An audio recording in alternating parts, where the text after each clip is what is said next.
You didn't become distant because you stopped caring. You became distant because you started seeing patterns you can't unsee, feeling shifts you can't ignore, and noticing that some connections quietly drain more than they give.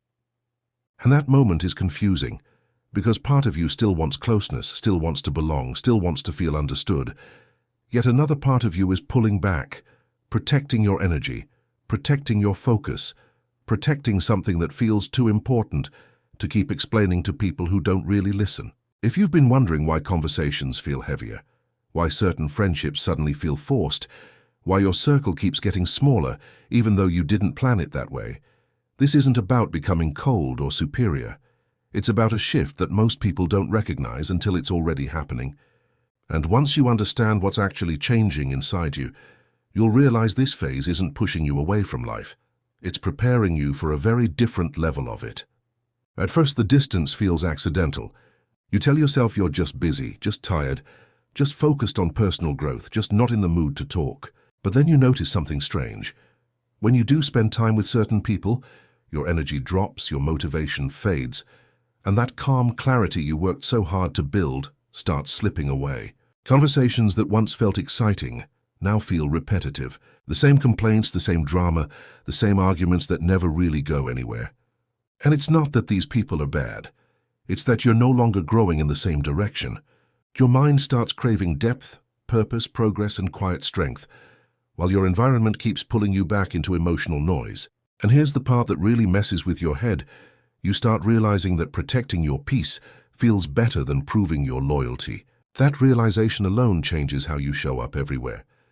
But what happens next is what really starts shifting your entire social world. Then comes the awareness phase, the one nobody warns you about. You start noticing subtle behaviors that once slipped past you. Passive comments, hidden competition, people who smile when you struggle, but go quiet when you succeed. You don't confront them. You don't announce anything. You just quietly observe.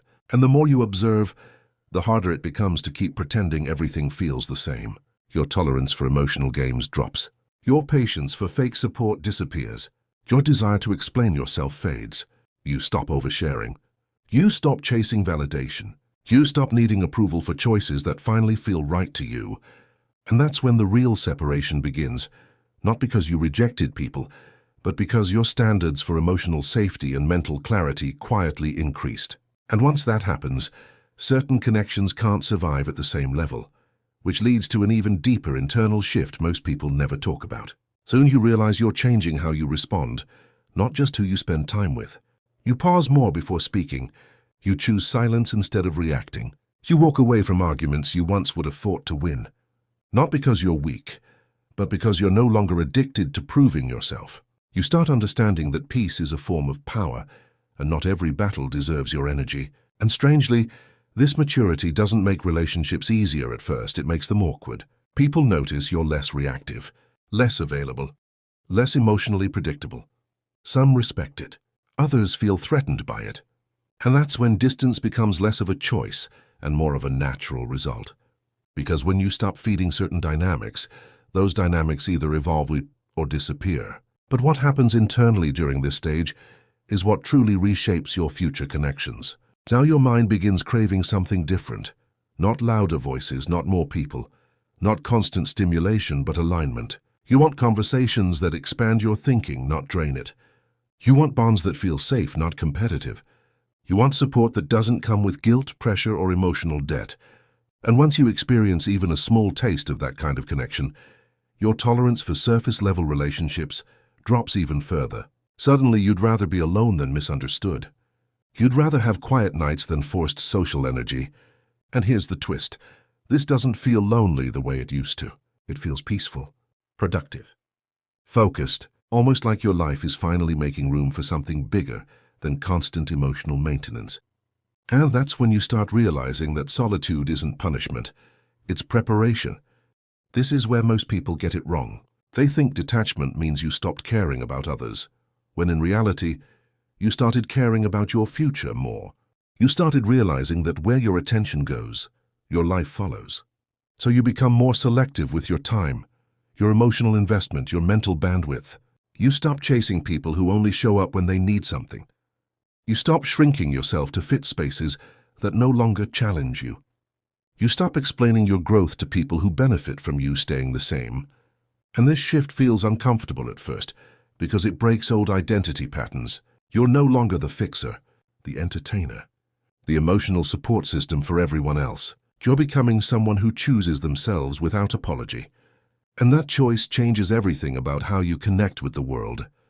Then comes the quiet confidence phase, the one that really confuses people around you. You're not loud about your growth. You don't announce your progress. You don't seek constant recognition. But your energy is different. Your decisions are firmer. Your boundaries are clearer. You move slower but more deliberately. And people sense it, even if they can't explain it. Some will try to pull you back into old roles. Some will test your limits. Some will question why you're different now. But what they're really reacting to is your independence, your emotional self-sufficiency, your reduced need for external validation, your refusal to participate in chaos that once felt normal. And this is where detachment becomes a filter. Not everyone can walk beside you when you're no longer chasing approval, and that naturally reshapes your circle even more. At this point, something powerful starts happening internally. You begin trusting yourself more than social pressure. You listen to your instincts instead of popular opinion. You follow your vision, even when it doesn't make sense to others. And that independence feels scary, but also incredibly freeing. You realize you don't need constant agreement to feel secure. You don't need constant company to feel whole. You don't need constant praise to stay motivated. Your sense of direction becomes internal instead of external. And once your validation comes from within, you become very careful about who gets access to your energy, your dreams, and your vulnerability. This is when detachment becomes less about avoidance and more about protection, protecting focus, protecting momentum, protecting the version of yourself you're building. But here's the part nobody prepares you for. Detachment doesn't mean isolation forever. It means transition. It means you're leaving one chapter before the next one fully appears. You outgrow environments before new ones are ready. You release old connections before aligned ones enter your life. And that in-between phase can feel strange, quiet, uncertain. You may question if you're doing something wrong, if you're becoming too distant, if you're losing people instead of growing. But in reality, you're clearing space, you're recalibrating, you're strengthening your identity, so future connections are built on who you truly are, not who you used to be. And once that process stabilizes, something unexpected begins to happen. You start attracting different kinds of people. Not louder, not more dramatic, not more demanding, but calmer, more self-aware, more growth-oriented. Conversations feel lighter yet deeper. Support feels mutual instead of one-sided. Respect feels natural instead of negotiated. And suddenly you realize why certain people had to fade from your life. They belonged to the version of you that needed validation, approval, and external reassurance.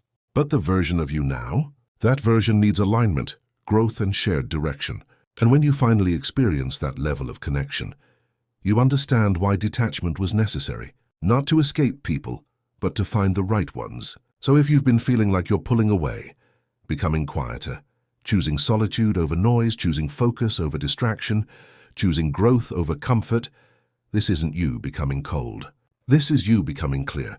Clear about what you want, clear about what drains you, clear about what kind of life you're building. And yes, this path can feel lonely at times, but it's also the path that leads to stability, confidence, and connections that actually match your future, not your past. You don't need to chase everyone. You don't need to stay everywhere. You just need to stay true to the direction you're evolving toward. And the right people will meet you there when the timing is right. If this connected with you, thank you for staying with me until the end. It tells me you're serious about understanding your growth, not just scrolling past it. Like the video, subscribe, and keep building the version of yourself that doesn't need to fit in, because they're already becoming someone worth standing out for.